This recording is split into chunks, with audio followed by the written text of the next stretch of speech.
Welcome to Mobile Home Friend YouTube channel, your go-to resource for everything manufactured housing. Welcome to another deep dive from Mobile Home Friend. Today, we are looking at mobile home deck safety based on our latest research at mobilehomefriend.com.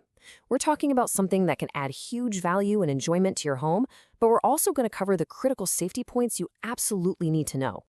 You know, a great deck is honestly one of the best additions you can make to a manufactured home. It just completely opens up your living space and connects you to the outdoors. But, and this is a big but, it's so crucial to understand the unique safety risks involved.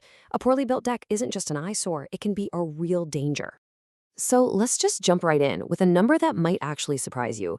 A deck isn't just a fun weekend project, it's a serious investment. And this number, it proves just how smart of an investment it really is.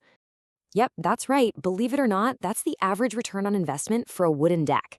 When it comes time to sell your home, you can expect to get back over 87% of what you put into it. That makes it one of the single best remodeling projects for boosting your home's value. Period. And really, it's not just about the money, is it? A deck totally transforms how you actually live in your home. It connects your inside space to the outdoors, gives you this affordable new area for entertaining, and seriously, it just boosts your home's curb appeal like crazy. All right, but we have to get serious for a minute. As much as we love a good deck, especially those DIY projects people pour their hearts into, a lot of them are hiding some really big safety problems. And this isn't a small issue, it's a massive, widespread one. Okay, get ready for this number, because it is genuinely shocking. Of all the decks in the United States, that's about 40 million of them, it's estimated that a full half are not up to current building codes. Just let that sink in for a second. That's potentially 20 million unsafe decks out there. And as we point out in our research on the Mobile Home Friend website, we're not just talking about a wobbly board here and there.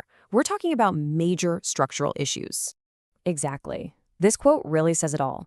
Many of these decks are downright dangerous and should probably be removed and/or rebuilt. That's pretty intense, right? So this is why we need to break down the most common mistakes we see, starting with the absolute biggest one of them all. Okay, mistake number one, the foundation flaw.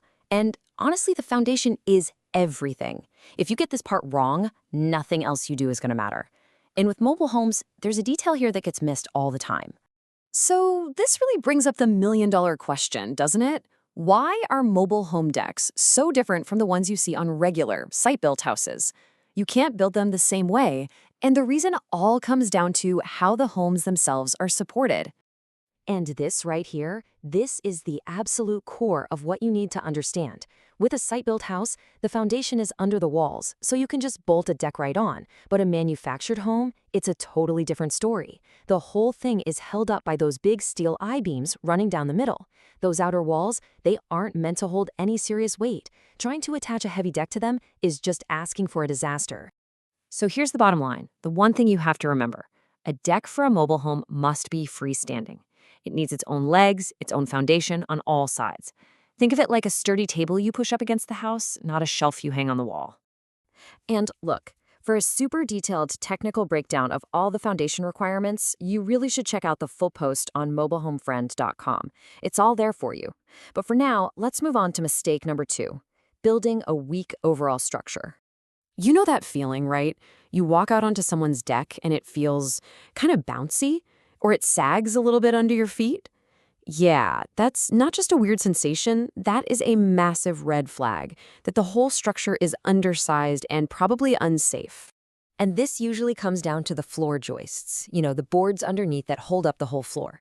A really common shortcut, especially for a weekend warrior trying to save a few bucks, is using flimsy 2x4s or spacing the joists way too far apart. But a safe deck, it's going to use at least 2x6s. Though we'd really recommend 2x8s, and they're going to be spaced no more than 16 inches apart. That's what gives you that solid, rock-steady feel under your feet. And that brings us to the little things that make a huge difference, the fasteners. See, wood is always expanding and contracting with the weather, and over time, nails just work themselves loose. That's why a properly built deck uses screws, bolts, and metal connectors like joist hangers. They create connections that are built to last. All right, on to our third big mistake. And this is one that people often treat like an afterthought, but it is literally a life-saving feature, the railings. The rule here is dead simple. If your deck is 30 inches or more off the ground, that's just 2.5 feet. It absolutely positively needs a guardrail, no exceptions. A fall from that height is no joke, so this is completely non-negotiable for safety. And it's not just any railing. There are specific codes. They've got to be at least 36 inches high, and the slats can't be more than 4 inches apart. That's to keep kids from squeezing through. So here's your homework. Next time you're on your deck, give those railings a really good, firm shake. If there's any wobble or weakness, you need to get that fixed right away. Okay, so we've talked about all the scary stuff, but the whole point of this is to empower you. Knowledge is power, right? So let's turn this into a super simple action plan, a checklist you can use to go check your own deck, like today.